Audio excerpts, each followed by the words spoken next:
Thanks for coming, everyone. My name is Maddie. I work in chemical engineering at UW-Madison and did a project focusing on identifying misconceptions in an undergrad chemical kinetics class, focusing on the topic of catalysis. Next slide, please.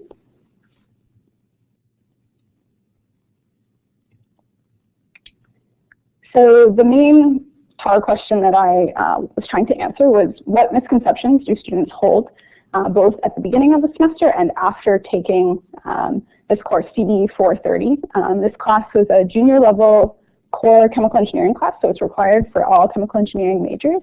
And it focuses on reactor design. And I focused in particular on the concept of catalysis. So catalysis using catalytic materials for reactions is covered very briefly in this class, but it's a really important part of industrial chemistry and academic research as well. And so by understanding what misconceptions students have, we can better inform the introduction of this topic in the class. Next slide, please.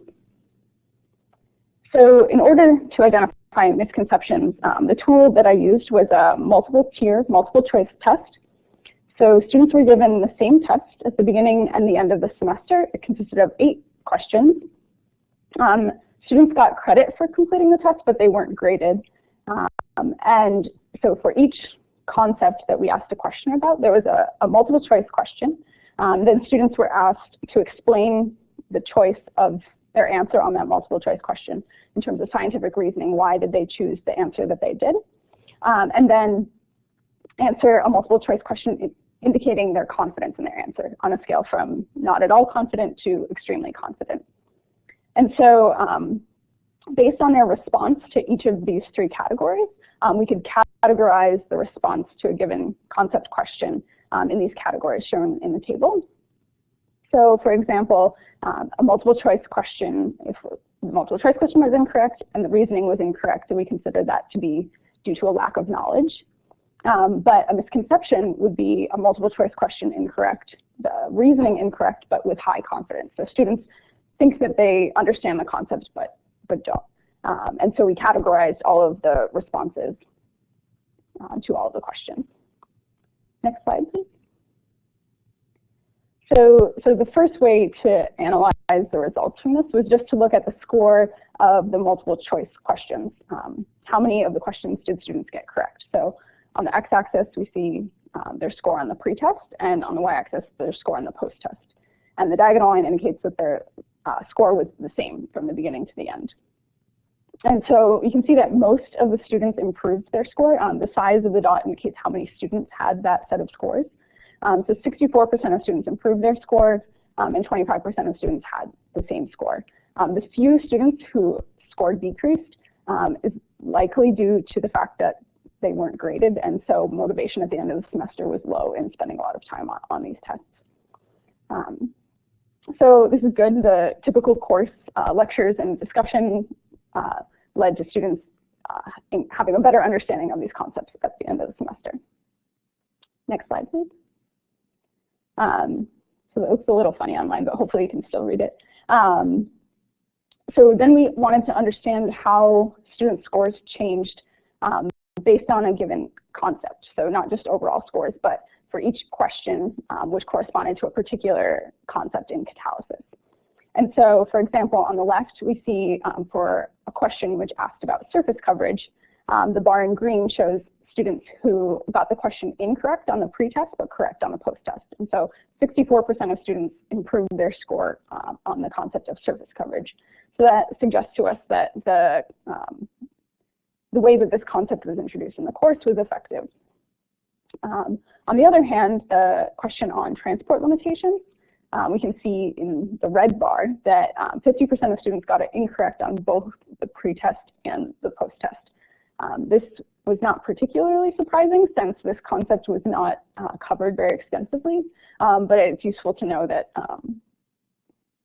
that students weren't able to use the skills that they gained on other concepts to address the concepts of transport limitations. So we can see, for example, the question on catalyst definition.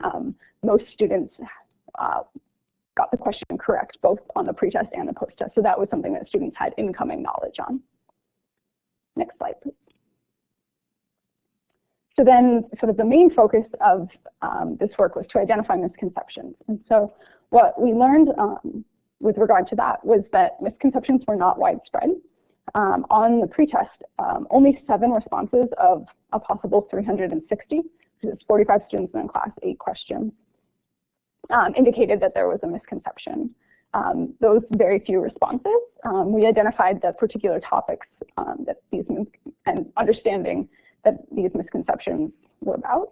In particular, hydrogen dissociation. Students know that you have H2 and it goes to 2 H atoms, but didn't necessarily know how to incorporate that factor of 2 mathematically into a site balance.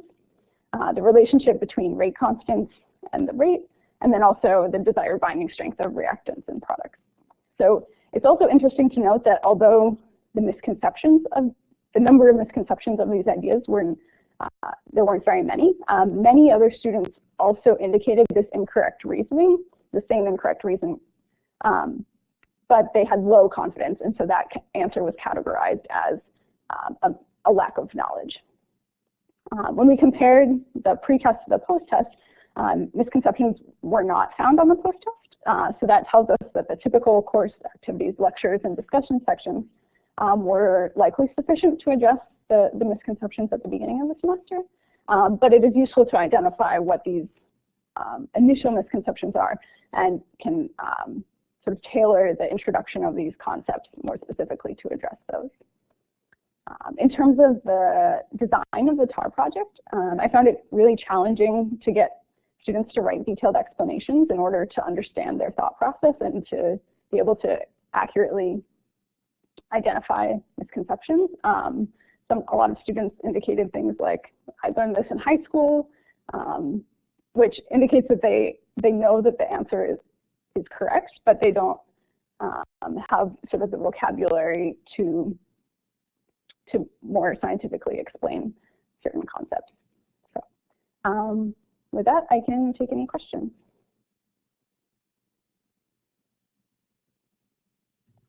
Great, thank you.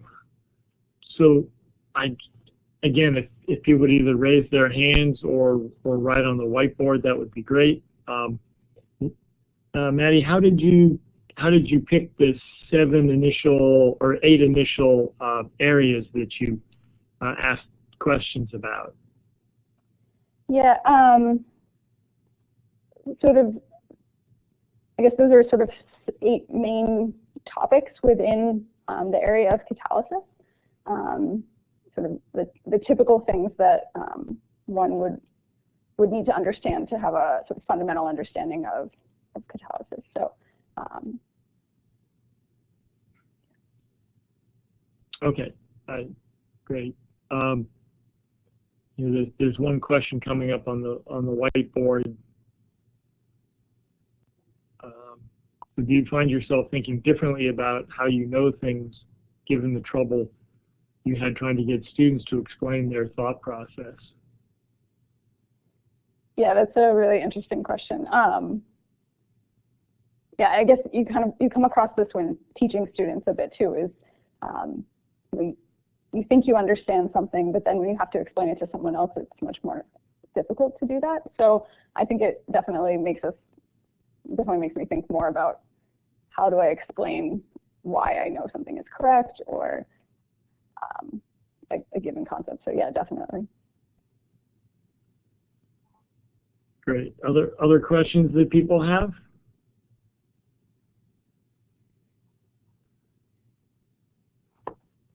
Don. Hi, Maddie. I enjoyed your presentation. What kind of changes would you make to the course based on what you found about the content as it currently stands, helping students learn most of the contents or feel more confident about their answers after the course?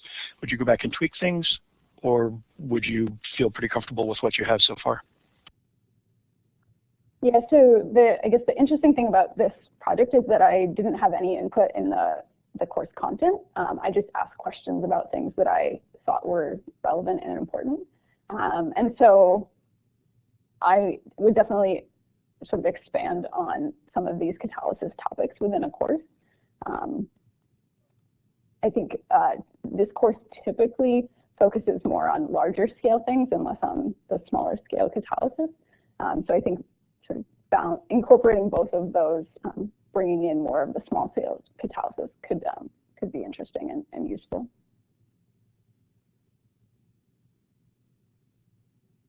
Great. So one more question on the whiteboard. What might you do to get more student buy-in at the end of the course on the ungraded material? This issue of having a post-test that's not graded and comparing that to the pre-test. Yeah, so some students didn't necessarily write detailed explanations, so we definitely could have required like thorough explanations in order to get credit. That would kind of be my first thought on that.